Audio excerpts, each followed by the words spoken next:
Well, welcome to Recovery Unplugged. Here at America's Keswick, we recognize that sobriety and recovery means different than when the Son will set you free.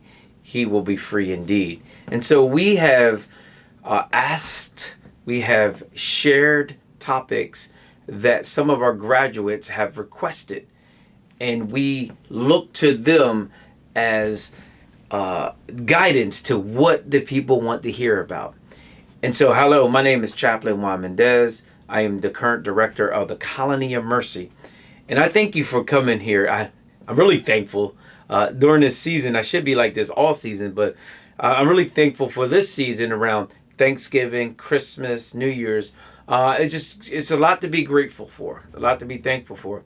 Hence, for me personally, I went through the colony during this season, and this was the first Thanksgiving that I wasn't going to ruin anything. These were the first Christmas, the first New Year's that nobody had to worry about me.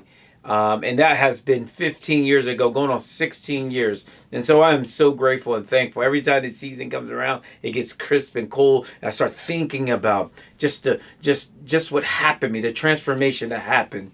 And so today's topic is no different than other topics, just kind of honing in an area.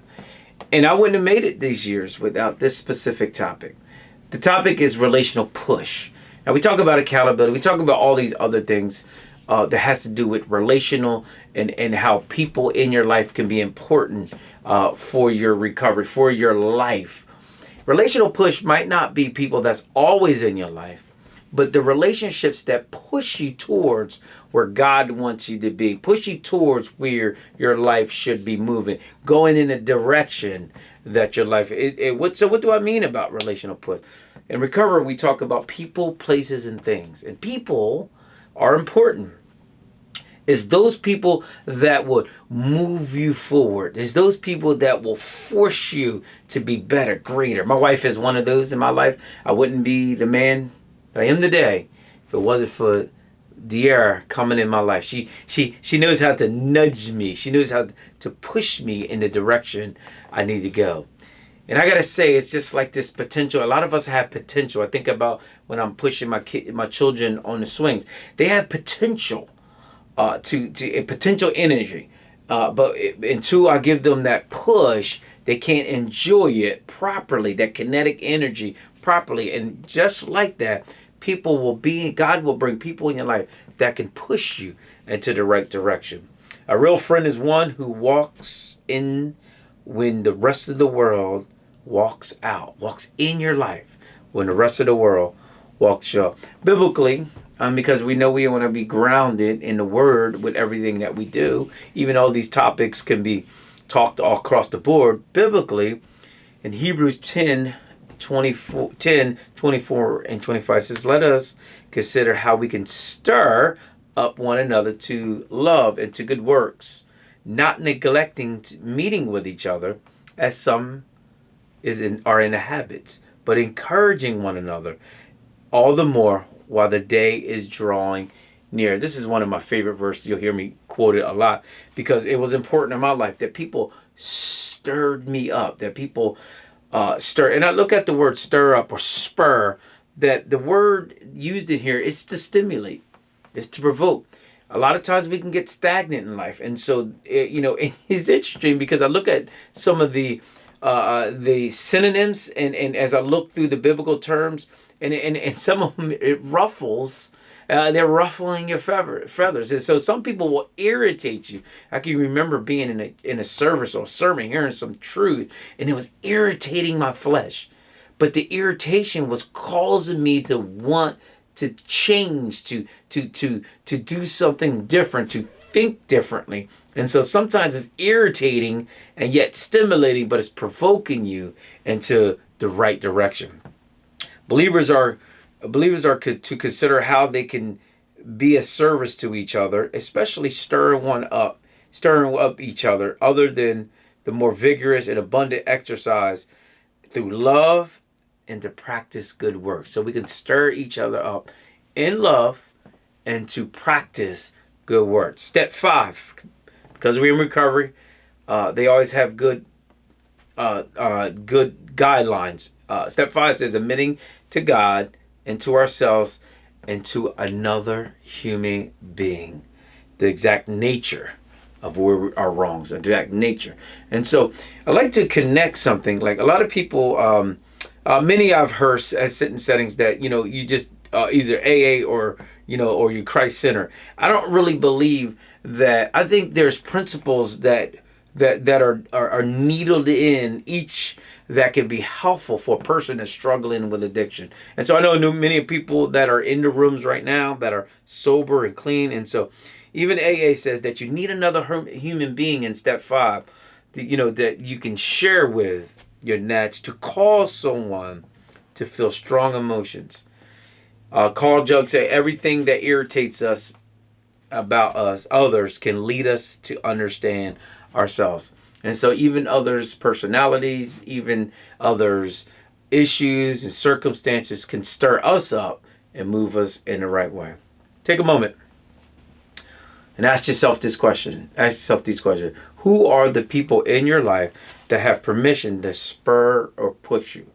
Now, I got to say, there's a lot of people in life that are unapproachable. They set themselves up as the standard. They are the truth. They're walled off. Their personalities wall people off. And they become their own bottom line.